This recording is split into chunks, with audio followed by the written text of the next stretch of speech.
It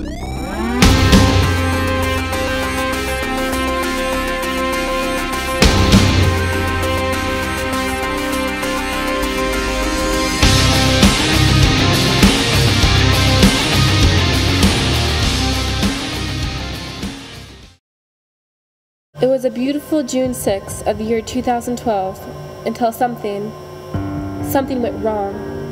All I know is everything I once knew as society is now gone, forever. In case something good actually happens, in case someone finds this, my name is Christina Prophet, and I'm a survivor, but I'm not alone. I've come to find others, Cheyenne Brown, Kelsey Tesh, and these are our stories. The last thing I remember is I was fortifying my house. I used duct tape to cover the windows and the trim around the doors.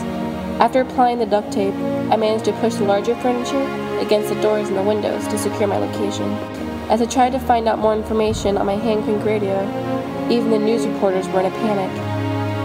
I remember them saying it's the start of the apocalypse, and how those things out there are zombies. Since I was in my house, I already had many of the essential things needed in the survival kit, such as water, food, first aid, and the most important for a zombie apocalypse, defense. June 12th. It's only been 6 days since all hell broke loose, but it feels like an eternity. Things are looking up in a very positive way as I heard a transmission come across my radio. It was a female in distress. She was able to transmit her location before the static had overcome the broadcast. She was in my old high school. She was close enough for me to get to her. So the first thing I did was grab a large bag and fill it full of supplies I would need for the upcoming rescue mission. I had no idea if the school would have any power or what damage was done to the building. So I included the following supplies in case of unexpected hazards: a flashlight, some tools such as a crowbar and rope, some duct tape, scissors, and plenty of weaponry for defense against the undead, against the zombies. I also had no idea what condition the girl was in, so I grabbed my first aid kit, some food, water, and blanket. Then I went off after writing a note and putting it on my door in case someone out there needed to find.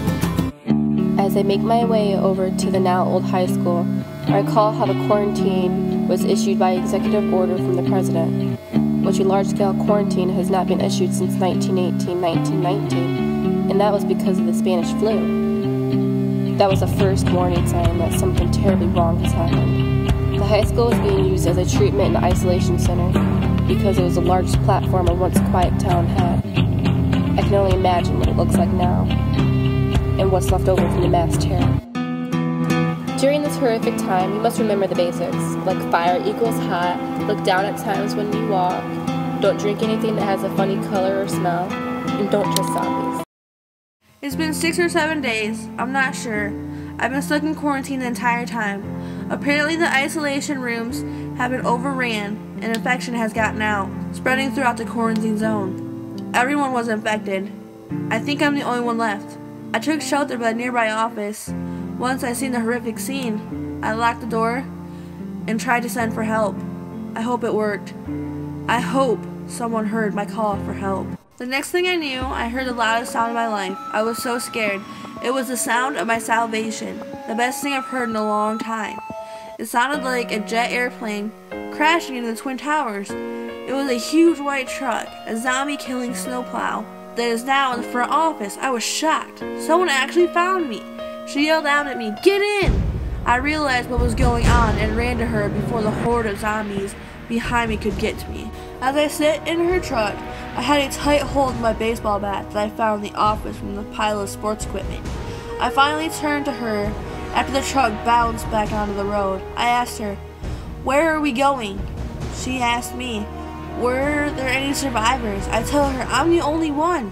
She was about to say something before the CB radio kicked on. I think it was more survivors trying to get a hold of some help. It was coming from the mall. She jumped back on the radio, tried to communicate back, but nothing was said back. So we're not sure if they even heard us. She said, "My name is Christina. What's yours?"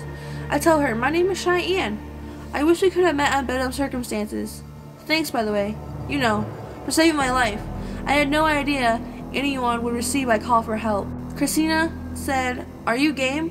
Want to go fight some more zombies and save some lives?" She almost put a positive spin on things. I told her, "Yeah, let's do this." She said, Well, if we're going to do this, we're going to need more than a big truck and a baseball bat. I guess we gotta go shopping. I was a little confused until she told me to hold on tight as we made our new entrance into the town's Dunham store. Christina told me to stay close and keep a tight grip on that thing. She was referring to my baseball bat I had forgotten I had in my hands. She pulled out a crossbow and a few arrows. We got out of the truck and listened for any sign of the undead. We didn't hear anything. I told her I had a plan. I told her, let's grab some duffel bags and get some better gear. She said, that sounds like a plan to me. We headed towards the sports supplies. I grabbed at least a dozen bags. She kept watch. Christina took the lead as we quickly made our way back to hunting equipment and grabbed some guns. She said, okay, go for it. As I took a look at the glass case the guns were stored in, then my bat, I took a big swing and shattered the glass. Tiny shards of glass ran down across the floor. We loaded up with everything we possibly could and searched the store for any other supplies that we might need for our survival. We threw everything in the back of the truck and left for her house. The day was June 13th, and the other survivors were found in the mall as we came across a Radio Shack. Two voices were coming from the store, and everyone stopped, eager to listen. We looked inside and saw it looked like a CB radio. Approaching the radio, I picked up the mouthpiece when a garbled transmission came through.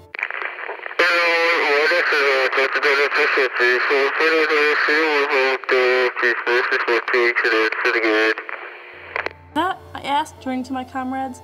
Yeah, one of them replied. Hello? Hello? We need help. We're in the mall. I repeat, in the mall. Can you hear me? I asked frantically. The response was immediate but unclear. The transmission was even worse this time. I threw down the mouthpiece, frustrated. Come on, everyone. It's no use. Let's go gather some supplies. Looks like we're gonna be here for a while, I said quietly, leading my group out of Radio Shack. Hey, there's a Gander Mountain near the other side of the mall. Wanna check it out? Maybe there's something in there we could use, someone said. Everyone agreed, and we walked down toward Gander Mountain. We're never gonna get out of here, are we? A teenage boy asked quietly.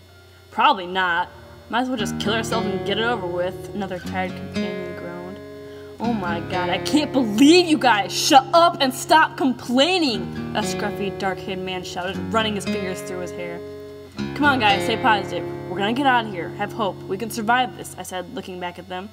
Who put that guy in charge of this? He can't tell us what to do, a young woman retorted, now looking at me. The scruffy man shot her an icy look. Why don't you just shut your... The man was cut off mid-thought due to a deafening sound.